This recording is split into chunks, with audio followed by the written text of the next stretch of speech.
Welcome to Totally Blitz Podcast. We're about to recap week 16. Whew, that feels like a crazy thing to say right now. Literally. But it was a great ass weekend and happy holidays. Happy Merry Christmas to everyone. And this is the recap of the Christmas games, doubleheader, Christmas Eve and Christmas Day, Thursday night and Saturday night.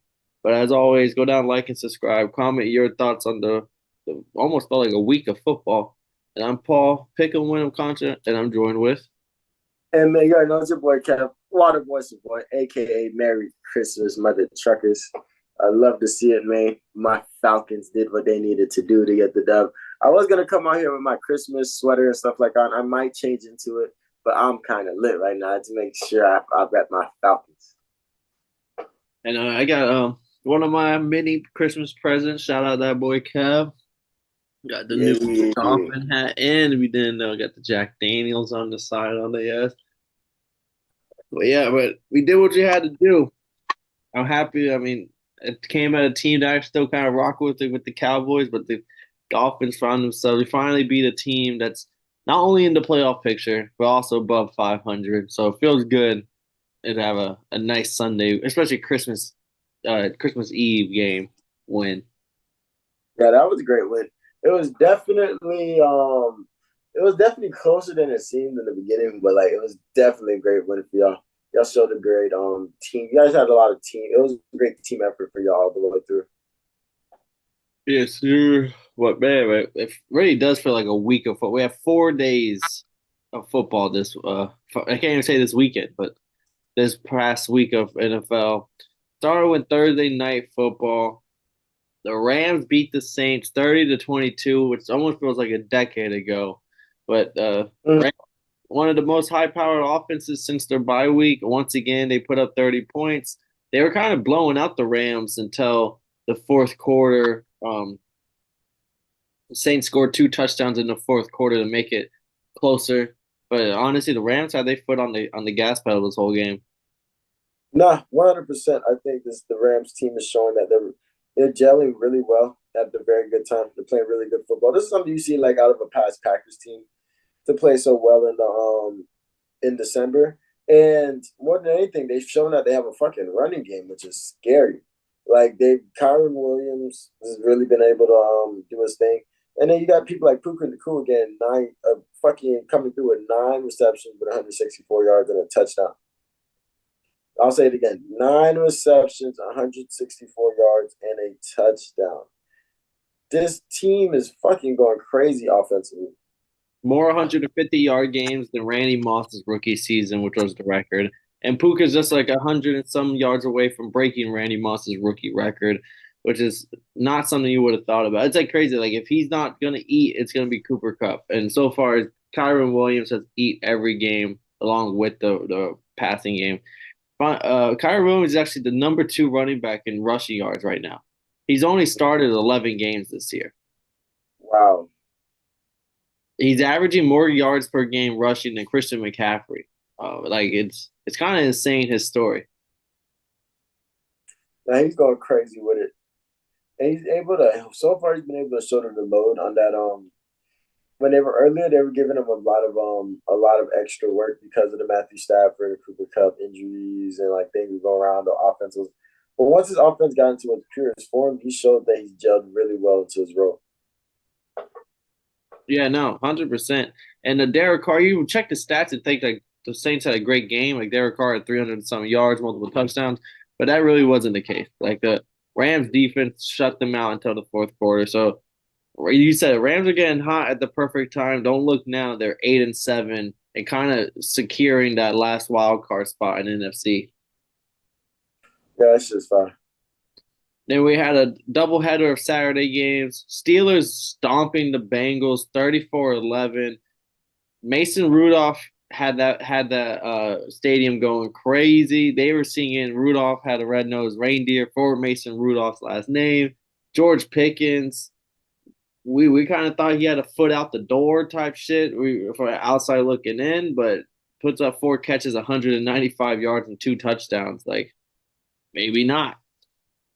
Definitely a fucking animal. Didn't expect it. Yeah, I mean, watching this game was pretty fucking crazy. Um, and I was upset 'cause I was listening a lot to a lot of people, and I'm listening to them say, "This is the game that shows Jake Browning who Jake Browning is," and I was like, "No fucking way." This Bengals team has shown that they have a lot of fight, and they've been doing everything they can to make it in the playoffs, even though they don't have their quarterback. But they did exactly that. They held them boys to 11. Jake Browning had 335 yards, a touchdown, but threw three picks and got sacked three times. And Jamar Chase didn't play, even though T. Higgins got five receptions for 140 yards. He really did his thing. That just showed that was enough because with all that shit, they only scored 11 points. Yeah, 11. So that's where the Steelers comes in. I think their defense really woke up for this game, and they really have playoff chances. Hopes are still alive over there in Pittsburgh. Yeah, and like they could say, like a win can always fix all the wrongdoing. Because now no one's talking about George Pickens' lack of effort and run blocking abilities and all that stuff. Kind of Mm-hmm. the noise is quiet down about the Steelers with a win. Yeah, that's real. And next game, the Bills beat the Chargers 24-22. This game, in my opinion, was a lot closer than what it should have been. The Chargers at one point were winning this. I mean, not at one point, they were winning this game for majority of the game. And in the fourth quarter, 28 seconds left, the Bills kicked the field goal to take the lead. And the Bills do just enough to win this game. But man, I would have had a great ass weekend if I would have came back to a Chargers beating the Bills, which was in sight for most of this game. Mm-hmm. Yeah, the Chargers showed that they're not no slouches. It definitely was a very good game. I would say crazy back and forth, but the Chargers definitely hung in there with the Bills. And they're just showing that this Bills team is looking really, really good, but they kind of made them look quite mortal this week. Yeah, and Cameron Dicker for the Chargers hit 5 field goals, and I meant to tell you, but his Pro Bowl thing for him, his push for the Pro Bowl, he's doing like old school, like running for governor type ads, like, "Hey, I'm Cameron Dicker here, and are you tired of this?" And he'll show like clips of like a kicker missing a field goal to win the game. And he's like, "Then vote for me for this year's Pro Bowl." And Jit's kind of killing the game when it comes to getting the push for the Pro Bowl. Nah, bro, I respect it. Five field goals, I'd go for your ass too. Yeah, I mean, definitely was the MVP for this damn team. Bills, you're lucky y'all didn't lose this game because this was itching like another Bills loss for most of the game. Then on to the Sunday slate. This was Christmas Eve, Kev. Um, if y'all don't know, that boy Kev pulled up on me. Had a good Christmas Eve, Christmas over here. So we got to watch some of these games together. Starting off with the craziest game of them all, the Browns blowing out the Texans 36-22. Kev, we was watching Joe Flacco sling that shit like it's 2010 all over again.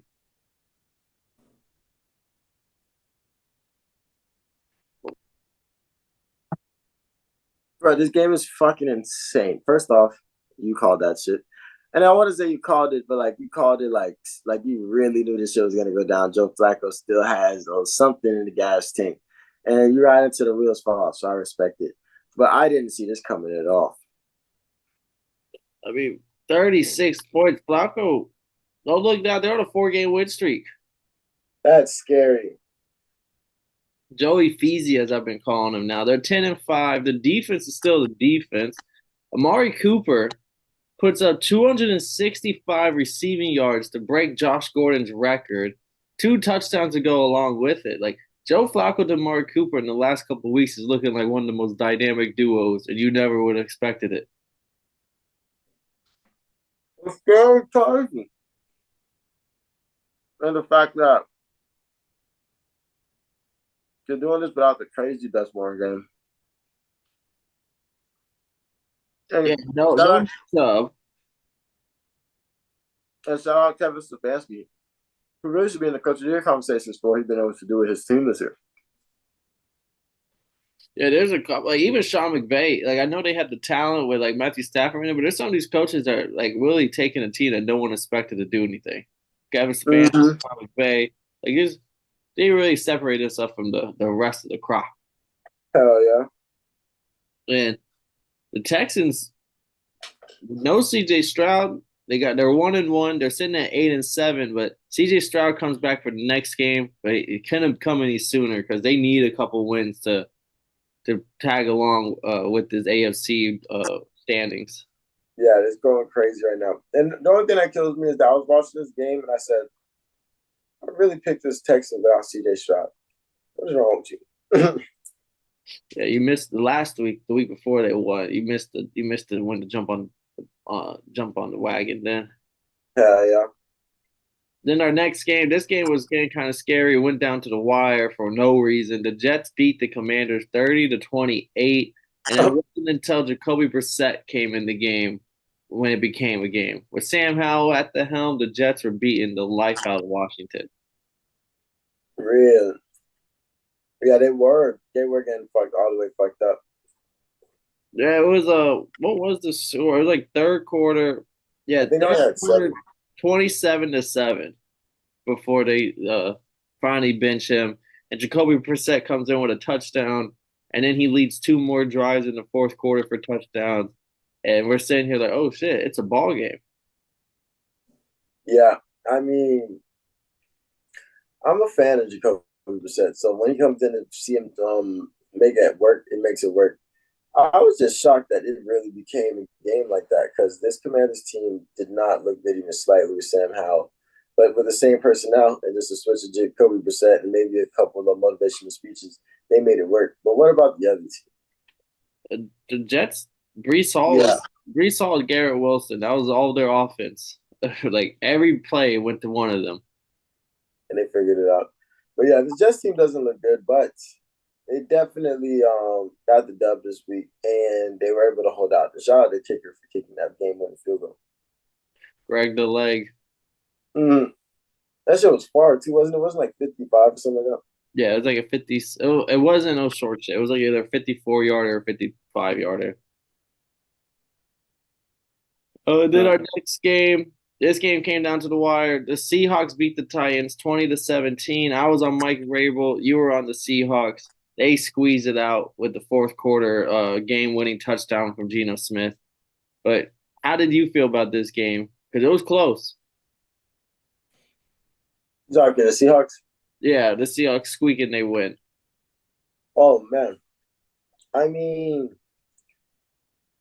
I was watching this game and I was thinking like, I really need the Seahawks to win for my mental health at the moment because there was so much random shit going down. But the fact that the Titans came back on this was scary. Who was it? Not Will Levis that was eating for them. Ryan Tannehill. When Ryan Tannehill came back in the game and went crazy, I was just like, what the fuck is going on right now? What Twilight Zone is this shit? So yeah, I mean, I would probably start Ryan. What my biggest takeaway from this game was that the Seahawks don't quit, and they're not the best team, but they're a team that's gonna do that, understands how to win, and they're gonna keep that standard. And then as well as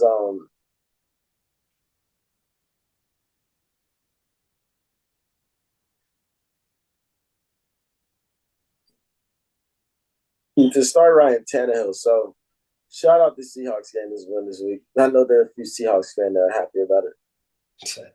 Yeah, I mean, they needed this win because we spoke on the Rams at 8-7. They're in the same division. Now the Seahawks are 8-7. It really could be three NFC West teams making this playoffs right now for the NFC side. No, that's real. We didn't deserve it. And then another team that needed a win for the NFC side of things, the Falcons, Kev. We got to watch them kind of blow out the Colts 29-10. Taylor Heineke gets the dub for them boys. The defense gets the dub, but start to finish, y'all kept Gardner Minshew at bay.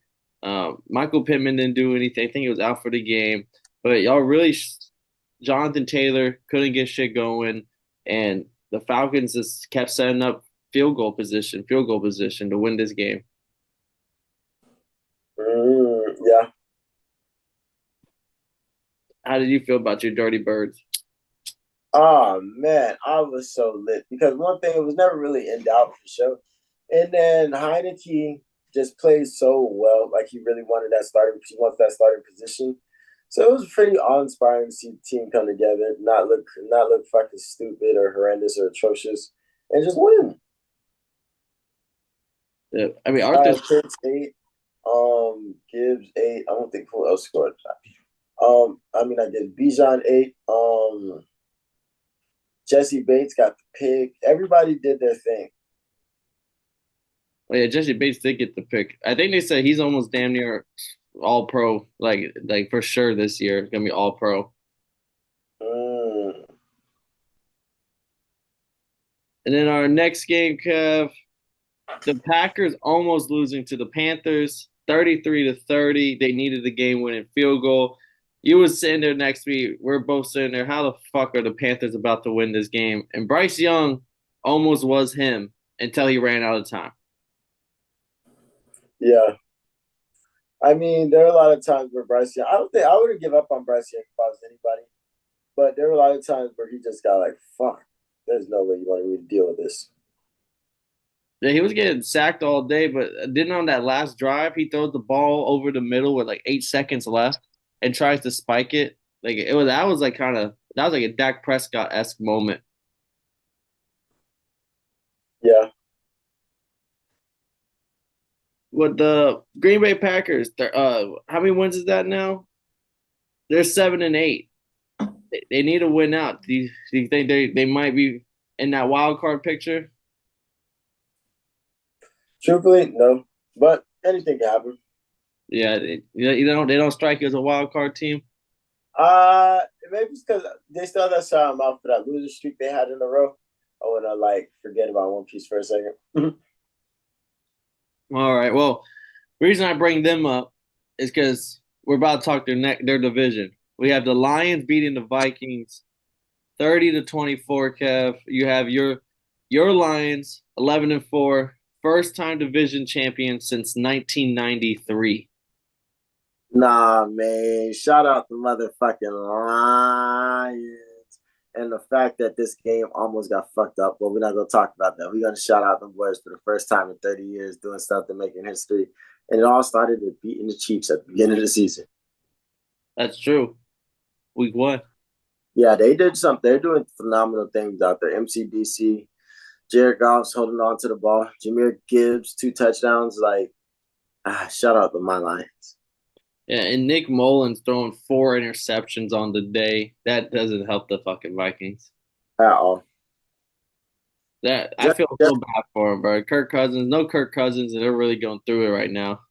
Right. But Justin Jefferson was snapping shit. I want to say it was like a third or fourth down in the fourth quarter. He went up with 2 people and snagged that hole. Yeah, they're one of the best catches on the year. It was against 2 people, and he was definitely not in the right position.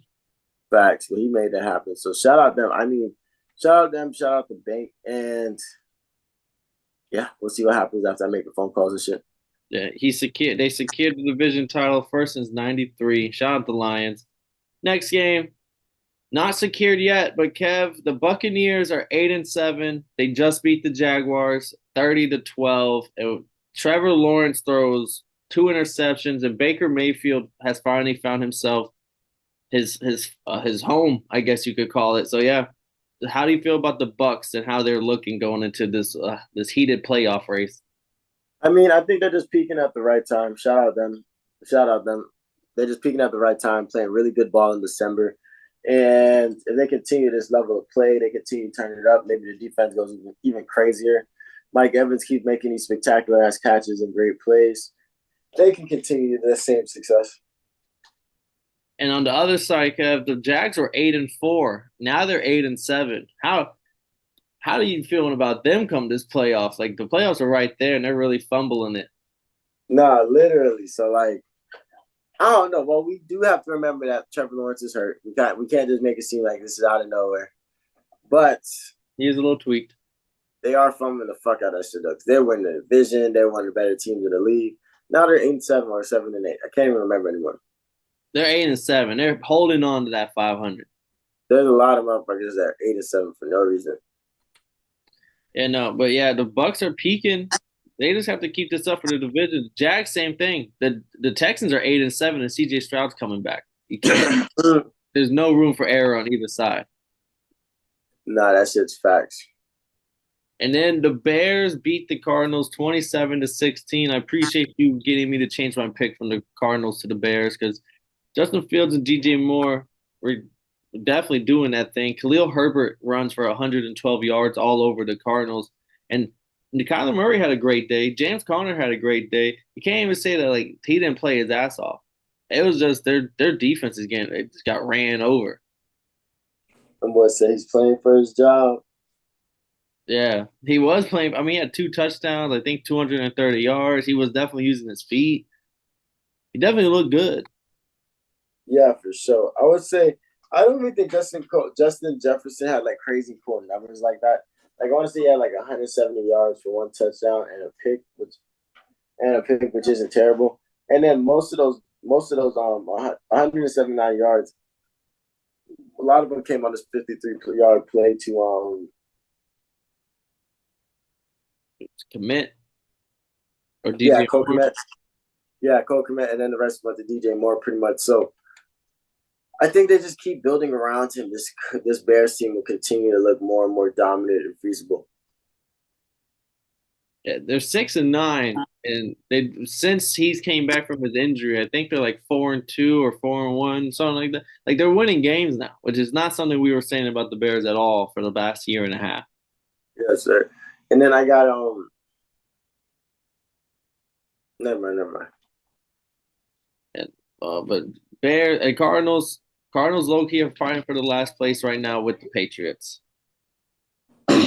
Bring that Yeah, up because the next game we're talking is the Patriots beating the Broncos 26-23. Now the Cardinals have the worst record in the league, and the Patriots are 4-11 with one more win than the Cardinals. no, that shit is fucking insane how that works like that.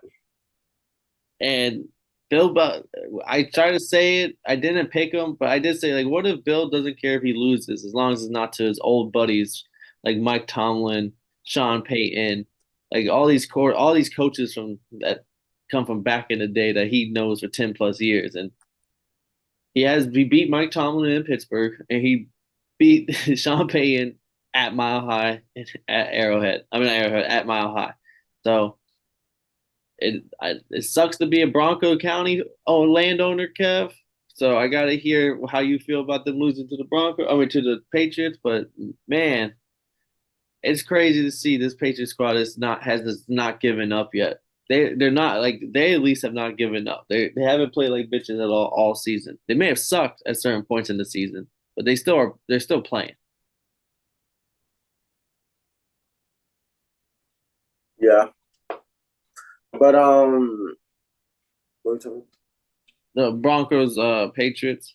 Mm, Broncos.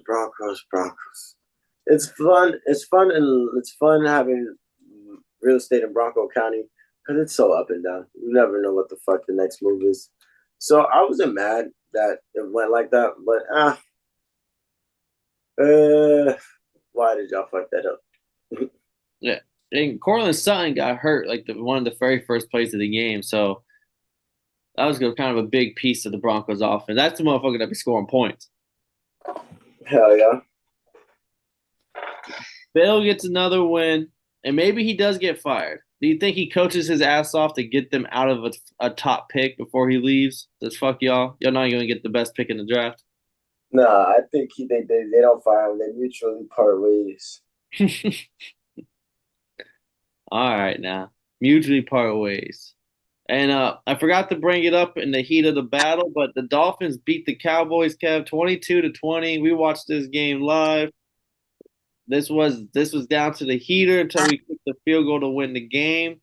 Our defense made some big stops, but their defense played some good stops. But I'm just happy as hell. We finally beat a team in the playoffs and beat a high caliber team. People can bitch and moan that the refs helped us out, but it's football. Every week the refs seem to help out somebody. Facts. And Tua almost had 300 yards on one of the best defenses. He only threw one touchdown, but no interceptions, no fumbles. Raheem Mostert, he scored a receiving touchdown, but he didn't get much done on the ground. It was a lot of defense with a couple of points scored here and there. So it wasn't like we had to really like drag this one out and find a way to win. So I'm happy we did. On to the next.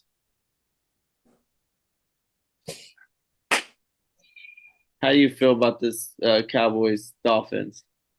Oh man, I mean, shout out the Dolphins for getting that top five win. I think you guys we talked about on the preview. We talked about y'all. This is your chance to come in and show out. Shout out Tua, always silencing haters. I like that the fact that he was still hitting that boy Jalen Waddle. They're doing their thing. They always have that great chemistry. And I like how this game was close. It was a lot closer in the beginning, and then you guys kind of started to stray away and get farther and farther. But it came down to the wire. Yeah. And Jason Sanders, we trusted the leg. That boy hit like five or four field goals. No, nothing but respect. But I thought it was shocked that your defense was able to stop their run game like they did. Tony Pollard only had 38 yards, homie. And he fumbled. He fumbled a very crucial play, set us up for points. But when CeeDee Lamb first started the game, and I want to say he got like an end around, it was like some crazy play, and he scored. I was like, oh, it's going to be a long back and forth game. And it was for the most part, but a lot of defense too. Hell yeah. But yeah, I forgot to bring up that one. On to the Monday night games or Monday day games. Starting off with the upset. The Raiders beat the Kansas City Chiefs 20-14. Jack Jones does the pick six and stares down Patrick Mahomes during the pick six. The play before that is a fumble recovery touchdown for the Raiders, completely dominating them defensively. How did you feel at 1 o'clock watching this Raiders team beat the Chiefs, Kev? Pretty fucking lit. It was crazy because you think every bone in your body says there's no way that the Raiders would upset the Chiefs in December when the Chiefs have already lost three of the last four or something like that, two of the last three or something like that. No way that's gonna go down like that. And this motherfucker did. Taylor Swift pulled up with Santa Claus, bruh. Nah, that shit is funny, but everybody's hot right now because they're saying that this Chiefs does not look like the same Chiefs team. And I'm like, duh, like you're putting a workload on Travis Kelce that like you're losing people and you're just putting a higher workload on your best players because you're losing people. Like I doubt that you would be good either. Aiden O'Connell has 62 fucking yards and they beat him, bro. Samir White had 145 rushing yards. They ran down the throat. But they were talking about in the third quarter, like almost in the end of the third quarter, how they're beating the Chiefs and Aiden O'Connell hasn't completed a pass in his last 10 throws. And I was No, like, bro, literally. that's an insane stat. Like, what? No, that shit is crazy, but they did the damn thing. I think the Chiefs need to figure this shit out and mesh back well, but they're out of the number one seed contention after this. Oh yeah, bro. They're gonna be traveling this year. It's gonna be a different Chiefs. We haven't seen them travel in the playoffs. Yeah, I was saying that's if we make it. Just a snapper right now. And then at 4 o'clock, we saw a game that wasn't supposed to be this close, but man, it was. The Eagles beat the Giants 33-25. A little bit of Tommy DeVito, a little bit of Tyrod Taylor. It wasn't enough to upset the Giants, but man, this was close. I mean, Jalen Hurts throws the pick six. It made it like 18-20 going into the fourth quarter. This was a ball game. This was a barn burner. Hell yeah. The Jalen Hurts and them boys, they end a 3-game win streak. They remain on top of the NFC East now at 11-4. But is there some cracks to this Eagles team? Is there not the same type of team that people were expecting after the first few weeks? Or what's your thoughts on this squad? Uh, everybody has a fucking opinion on how to fix this Eagles team. I think one of the most interesting ones I seen was that he should find some like he shouldn't be working. He should only be focused on. It was crazy, but how do I feel about this game? Yeah, or even the Giants. I mean, yeah, they're 5-10, but Tyrod came in. Tommy DeVito didn't play well. Saquon played great. Saquon did his thing. Yeah, shout out Tyler Taylor for making the game close, man. But yeah, I mean the Giants aren't a team that's going to the playoffs, but they are a team that's been showing fight and promise. And then I think that looks good for Brian Daboll, at least for anything else. Yeah, yeah. He still has the locker room under control. He got these boys ready to play every week. Facts. And like the Eagles, and you just stood in the paint with one of the best of them.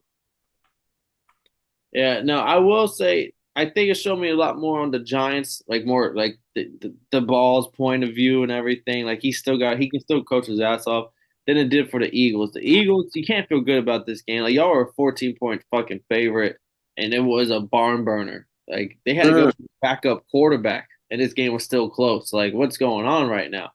Um, Facts. just you got to get locked in because y'all have only won all your games by like one possession.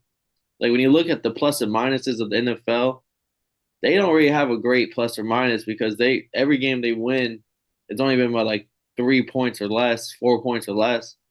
And the games they lost were blowouts to the Cowboys and 49ers. Mm-hmm. Nah, that shit is crazy. But yeah, next game, the other big upset of the weekend, the biggest game right now everyone's talking about because it was Monday Night Football. We was both on the right side of history. The Ravens beating the 49ers 33 to 19. Brock Purdy throws four, not one, not two, not three, but four interceptions. And along with that, his MVP odds are out the window. He's no longer in the running. Lamar Jackson is leading the league. I mean, leading in the odds right now. We was kind of hitting on it before the game. Like Lamar's the only one that's been consistent. Like through, like he might actually walk away with this motherfucking trophy. If and I now he's leading it, and the only test he has left is the Dolphins a couple of weeks from now, where we'll see how that goes. But he really could have like just stole the MVP after the 2 weeks away from the end of the season. Right out of their hands. But yeah, the Ravens team is the best team in the NFL, and that's by far. And the way that they put a systematic beat down on them. But my craziest thing is the offense scored on 7 straight possessions or something like that. So the offense did their thing, but their defense made Kyle Shanahan as a play caller look regular. Like Right. they really came through and fucked and raised havoc the entire day on defense. Marlon Humphrey got the pick. Like they went crazy. But and two of the points the 49ers got, the safety, they got an interception and their back was against the wall. And then it was that bogus, illegal, intentional grounding when the receiver, like when the fuck up happened, they give him the intentional grounding. Mm-hmm. You take like that was the opening points for the 49ers. And I'm not trying to say that's where all the points came from, but that's like the Ravens fucked up and gave him points. Well, that's because they stole the ball from him. They got an interception and like they pinned them against the wall. They made Uh, I try to say like they hit harder than anyone in the league. They are the most physical team in the NFL. The 49ers got smacked in the mouth. They ran into like they thought they were hard hitting. They thought Fred Warner was a mean linebacker, bro. And then they ran into Roquan Smith, Kyle Hamilton. Um, this this Raven squad really could be the best Raven squad we've seen by far. And they people were screaming it like, give Lamar some weapons, get him an offensive coordinator that throws the ball downfield. They did those two things this offseason. I, I respect. I mean, in the beginning of the season, a lot of us were saying, "Wow, what the fuck is wrong with this Ravens team? They're not meshing at all." But I think they just had to figure out the kinks. They got things together. They were still winning games early in the season. So now that this Ravens team is kind of like peaking and doing what they're supposed to do, it's kind of amazing what this offense is able to make shape. And Lamar, the coolest run was a 30-yard run by Lamar before halftime to get them boys in field goal range. Because you're seeing the way that he's running. He's even running like he's actually looking for everything safe. He's safe. He's choosing safety first. Like he's really doing his thing. So shout out Lamar for just growing as he has as a passer and just running as an all-around quarterback. Yeah, and his case for MVP is not only does he have the number one team in the NFL, and if he beats the Dolphins and he beats the 49ers and we end respectively on record as the number 2 and 3 team, it's like well you beat the other top teams throughout the league. And if you put his rushing stats with his passing stats, he's either number one or number two in total yards. So like he's definitely doing it right now. Yeah, that's real. But I mean, yeah, I mean Ravens. one thing that has always held the Ravens back has been the postseason, though. So they're All they another gotta do, team that got to prove it further than just the regular season. facts. All they gotta do is prove it in the playoffs, and then that's when we can really get on it. Get the real. This is the real results. We can see what they really built with. Mm-hmm. But again, appreciate everybody for watching. But we just that's the whole slate of games from Thursday, Saturday, Sunday, and Monday. 4 days of football this last week. As always, go down, like and subscribe. Comment what you thought on the weekend. Any tickets you cashed in, any bets you placed, anything like that. Let us know. I'm Paul. Pick 'em, win 'em. I'm joined with Kevin, Waterboy Savoy. And if y'all didn't know, now you know, motherfuckers.